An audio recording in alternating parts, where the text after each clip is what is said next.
बच्चों, आज हम ग्राफीय विधि द्वारा गति के समीकरण को भी उत्पन्न करेंगे। और एक समान त्वरित गति का समीकरण जो है आपने कक्षा 9 में पढ़ा था, v बराबर u प्लस ए टी और s बराबर U T plus half A T square और b स्क्वायर बराबर यू स्क्वायर प्लस 2as, ये आपने पढ़ा था। ठीक है, इसमें से ये u क्या है, प्रारंभिक वेग, और t टाइम पर उसका क्या है, ये अंतिम वेग, और ये नियत त्वरण है अर्थात एक समान त्वरण। और ये जो दूसरा समीकरण आप देख रहे हैं, यस बराबर U T plus half A T square, इस टी टाइम में बस द्वारा चली गई दूरी क्या है, यस है। ठीक है, और ये तीसरा समीकरण क्या है, बी स्क्वायर बराबर यू स्क्वायर प्लस 2as, तो ये अंतिम वेग, प्रारंभिक वेग, और ये क्या है, चली गई दूरी, और वो नियत त्वरण है। ठीक है, तो हमें करना क्या है, ग्राफीय विधि से इस गतिमान वस्तु के एक नियत त्वरण से गतिमान वस्तु के गति के समीकरण को भी उत्पन्न करना है। तो सबसे पहले हम लोग इसका पहला समीकरण भी उत्पन्न करेंगे, ये वाला। ठीक है, लिखेंगे गति का प्रथम समीकरण। ठीक है बच्चों, गति का प्रथम समीकरण। तो गति का प्रथम समीकरण अगर हम व्युत्पन्न करेंगे तो हम ये देख रहे हैं, जब टाइम t 0 है तो वस्तु का कुछ वेग है, वो प्रारंभिक वेग क्या है, u है।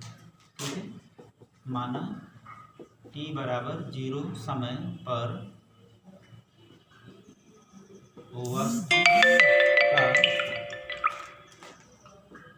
प्रारंभिक वेग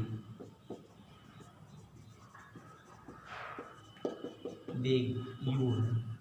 प्रारंभिक वेग क्या है, u, और u किसके बराबर है, ये बराबर है OB के, और ये कह सकते हो बराबर है CE के।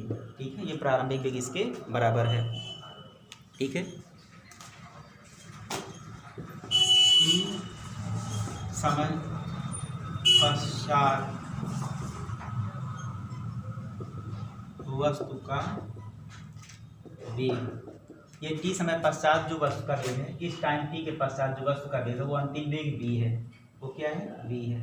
तो अंतिम वेग v किसके बराबर है, जो ग्राफ में हमारी ये हाइट है a इंटू ई के बराबर, AE के बराबर। ठीक है, AE के बराबर है ये वस्तु का वेग। ठीक है, t समय पश्चात।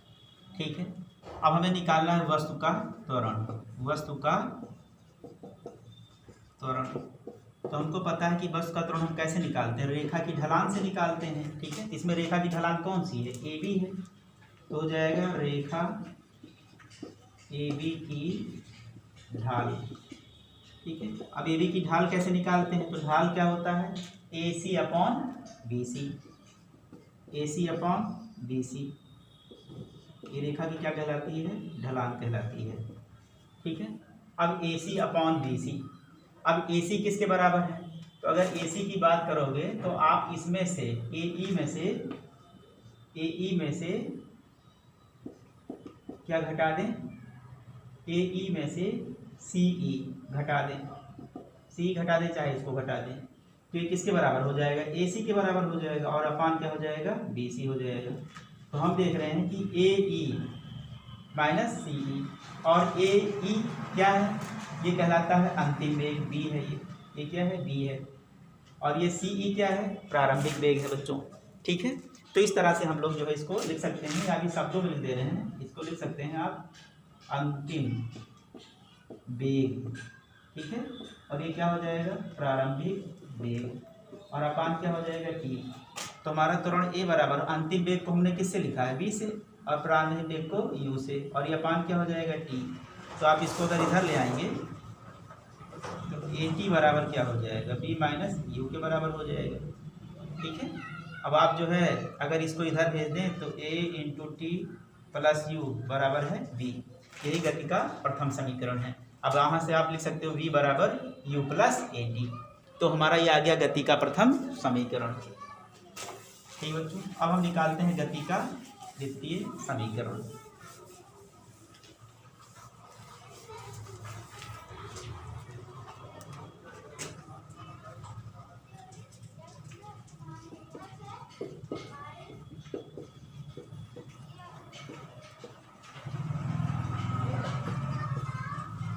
अब इस समीकरण में मान लेते हैं t बराबर 0 समय से वह चलना प्रारंभ करती है, t बराबर 0 समय पर उसका क्या है, वेग u है, और t समय पश्चात इसका अंतिम वेग क्या हो जाता है, v हो जाता है। तो इस समय दौरान इस टाइम के अंतराल में इसके द्वारा चली गई दूरी क्या हो जाएगी, यस हो जाएगी।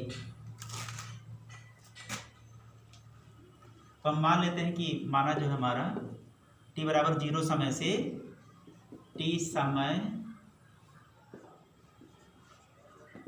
तक वस्तु यस दूरी तय करता है, यस दूरी तय करता है, ठीक है। t बराबर 0 समय से t समय तक वस्तु यस दूरी तय करता है। तो ये अगर हमको दूरी निकालनी है, ठीक है, हमको दूरी निकालनी है, तो दूरी कैसे निकालते हैं, तो हमने बताया और दूरी या इस जो है विस्थापन अगर आपको निकालना है तो इस वेग समय ग्राफ के बीच उतने समय अंतराल में घिरा हुआ क्षेत्रफल, तो 0 से t समय तक ये चला हुआ, तो इस समय में इस ग्राफ के द्वारा जो है घिरा हुआ क्षेत्रफल, ठीक है। तो जब ये यहाँ से यहाँ तक इस टाइम तक चला तो इसका क्षेत्रफल पूरा ये वाला आ रहा है, पूरा ये वाला क्षेत्रफल किसके बराबर है, समलंब चतुर्भुज OBAE के क्षेत्रफल के बराबर है, ठीक है। तो अगर हमें बस द्वारा तय की गई दूरी निकालनी है, बस द्वारा तय की गई दूरी निकालनी है या चली गई दूरी निकालनी है, तो बस द्वारा चली गई दूरी किसके बराबर हो जाएगा, इस वेग समय वक्र के बीच में घिरा हुआ जो क्षेत्रफल हो जाएगा समलंब चतुर्भुज का, उसके बराबर हो जाएगा, ठीक है। तो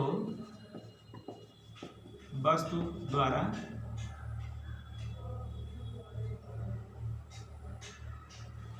ऐसे लिख दे रहे हैं, बस द्वारा जो चली गई दूरी हमारी एस है वो किसके बराबर हो जाएगा, समलंब चतुर्भुज,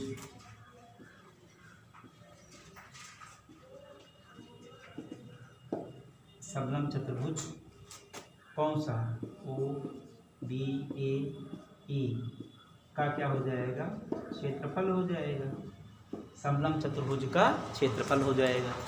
अब ये समलंब चतुर्भुज का क्षेत्रफल अगर देखें तो किसके बराबर है, ये जो आयत का क्षेत्रफल है और ये जो त्रिभुज का, ये जो पूरा क्षेत्रफल देख रहे हैं समलंब का, वो आयत के क्षेत्रफल और त्रिभुज के क्षेत्रफल के बराबर है। ये बराबर हो जाएगा आयत OBCE का क्षेत्रफल प्लस किसके क्षेत्रफल के बराबर है, तो बराबर है समकोण त्रिभुज ABC का क्षेत्रफल, इसके बराबर है, ठीक है, इसके और इसके क्षेत्रफल के बराबर है। अब आयत का क्षेत्रफल क्या है, तो आयत का क्षेत्रफल होता है ये गुणे ए, लंबाई गुणे चौड़ाई, ठीक है। तो हो जाएगा CE × OE, ठीक है, प्लस त्रिभुज का क्षेत्रफल क्या हो जाएगा, समकोण त्रिभुज का, तो हो जाएगा 1/2 AC × BC, ठीक है।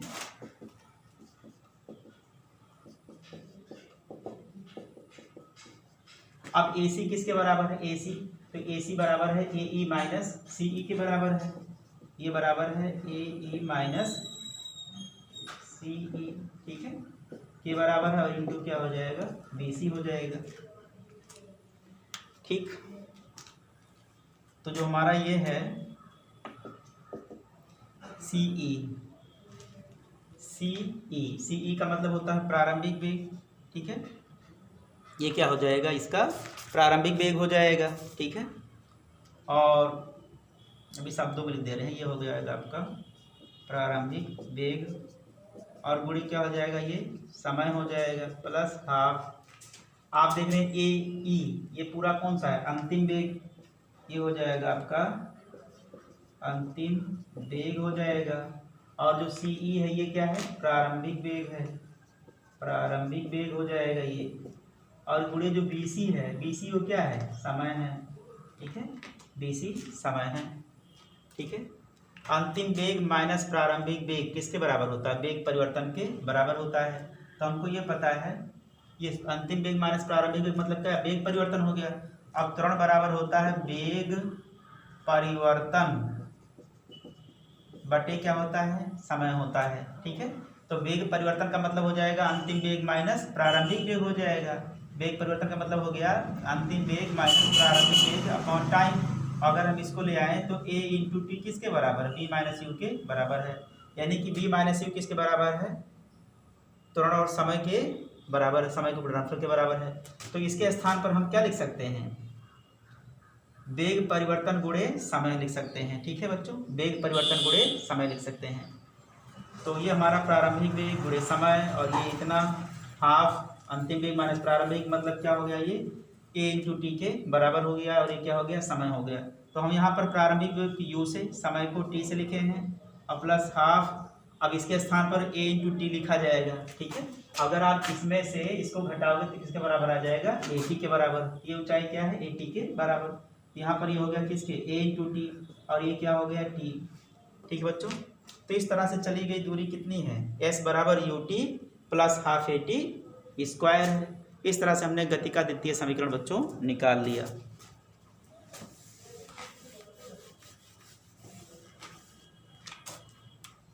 तो आ गया आपका s बराबर U T plus half A T square. ये रहा आपकी गति का दूसरा समीकरण।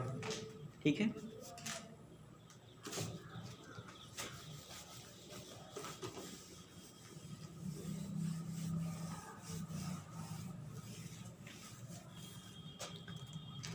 अब गति का तृतीय समीकरण, गति का तृतीय समीकरण। तो हमको पता है तृतीय समीकरण कौन सा, बी स्क्वायर बराबर यू स्क्वायर प्लस 2as, और इसको हमें हल करना है, इसे हमें लाना है। ठीक है, तो प्रथम समीकरण से, गति के प्रथम समीकरण से अगर हम टाइम निकालना चाहें तो गति के प्रथम समीकरण से समय को हम लोग निकाल सकते हैं। ठीक है, ये समय किसके बराबर है, तो गति के प्रथम समीकरण से हम लिख सकते हैं इस वाले समीकरण से। ठीक है, जैसा प्रथम समीकरण क्या लिखा है, b बराबर u प्लस ए टी। तो यहाँ से अगर हमको केवल t निकालना है, जैसे a इंटू टी बराबर कर लो, तो b माइनस यू हो जाएगा, और t किसके बराबर हो जाएगा, b माइनस यू अपॉन ए के बराबर। तो इस समीकरण से हम लोग क्या ले सकते हैं, t बराबर b माइनस यू अपॉन ए। ठीक है, ये हमारा समय हो गया, समय t बराबर b माइनस यू अपॉन ए। ठीक है,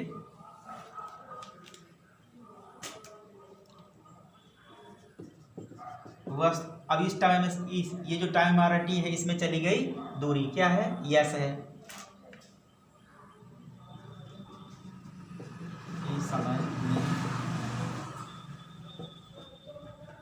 टी समय में चली गई दूरी, तो टी समय में चली गई दूरी क्या है बच्चों, एस है।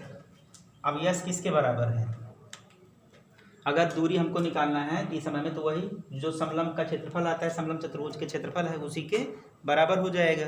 ठीक है, तो दूरी s बराबर लिख सकते हैं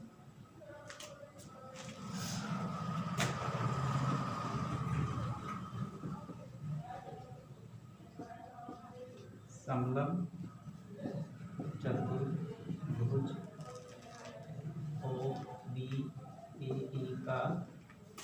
ओ बी ए का क्षेत्रफल लिख सकते हैं। ठीक है,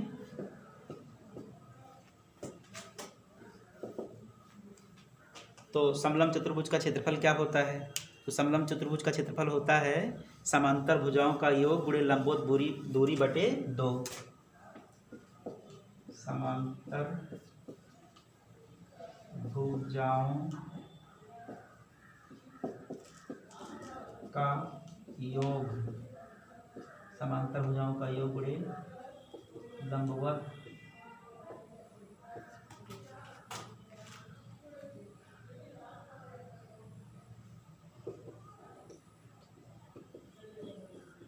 दूरी बटे क्या हो जाएगा 2।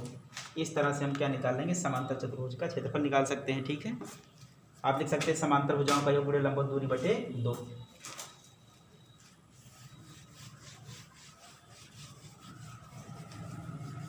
ये चली गई दूरी s है।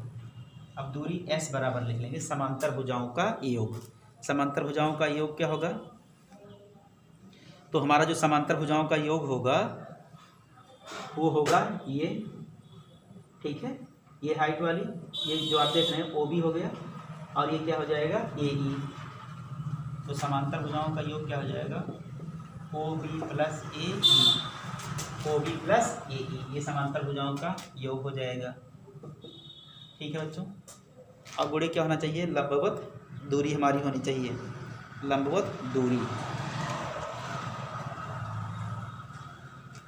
ये हमने ले लिया समांतर भुजाओं का योग, और ये वाली हमारी लंबवत दूरी हो जाएगी। तो लंबवत दूरी क्या हो गई, OE। ठीक है, ये समांतर भुजाओं का योग और ये लंबवत दूरी, और बटे क्या हो जाना चाहिए, 2। तो इस तरह से हमने इसके ये लिख लिए। अब क्या करना है, हमको इसको मान रखने हैं। अब हम देखेंगे कि OB क्या है, ठीक है, और EA क्या है, ठीक है, और OE क्या है। तो OB हमारा क्या है, OB। तो OB हमारा क्या है, प्रारंभिक वेग। AC हमारा क्या है, अंतिम वेग है, ठीक है। और OE हमारा क्या है, OE हमारा क्या है, समय है। तो ये हमारा OE प्रारंभिक वेग है, और ये क्या है, अंतिम वेग है, और ये गुणे क्या है, समय है, और ये बटे क्या है, 2। तो प्रारंभिक वेग को आप U से लिखे हैं, अंतिम वेग को V से लिखे हैं, और समय को किससे लिखे हुए हैं, T से लिखे हुए हैं, ठीक है। ये आपका हो जाएगा U + V, ठीक है, और इंटू ये हो जाएगा T, और अपान कितना हो जाएगा, 2 हो जाएगा, ठीक। अब इस T का मान जो है हमारा, जो समीकरण नंबर 1 में जब हमने पहले निकाला था, T समय पर वस्तु का बस द्वारा चली गई दूरी, तो हमारा T आया था, हमने जो T निकाला हुआ था वो T बराबर था क्या, B - U अपान में A। तो यहाँ पर ये जो हमारा T का जो मान है, ठीक है, ये T का मान हम लोग यहाँ पर रख देंगे। तो अगर इसे हम लोग रख दे रहे हैं तो U + V, ठीक है, और into B - U upon A, और अपान क्या हो जाएगा, 2, ठीक है। तो हम इसको पूरा इधर ले आते हैं, तो ये हो जाएगा, जब ये 2A और S, 2A इधर ले आओ तो हो जाएगा 2AS बराबर B + U, और ये क्या हो जाएगा, B - U हो जाएगा, ठीक है, B + U, और ये हो जाएगा B - U। तो इसको हम लोग क्या करते हैं, अलग अलग कर लेते हैं, B + U और B - U।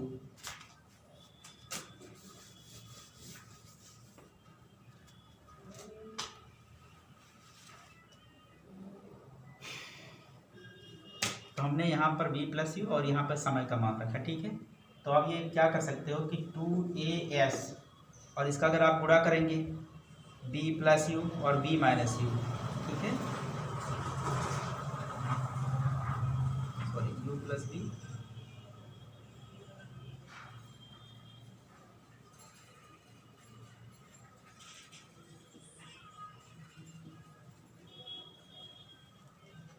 ठीक है बच्चों।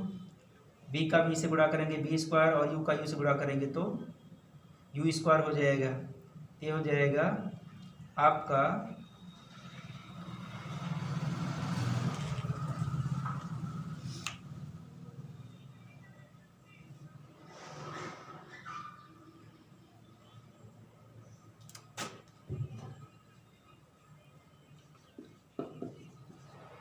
इसका गुणा करेंगे तो ये हो जाएगा B² और -U², ठीक है, B² - U²। और अगर आप इसे जो है B² बराबर लिखना चाहें तो 2AS + U² बराबर क्या हो जाएगा, B², यानी कि आपका हो गया B² बराबर U² + 2AS। ये हो जाएगा आपकी गति का समीकरण, ठीक है।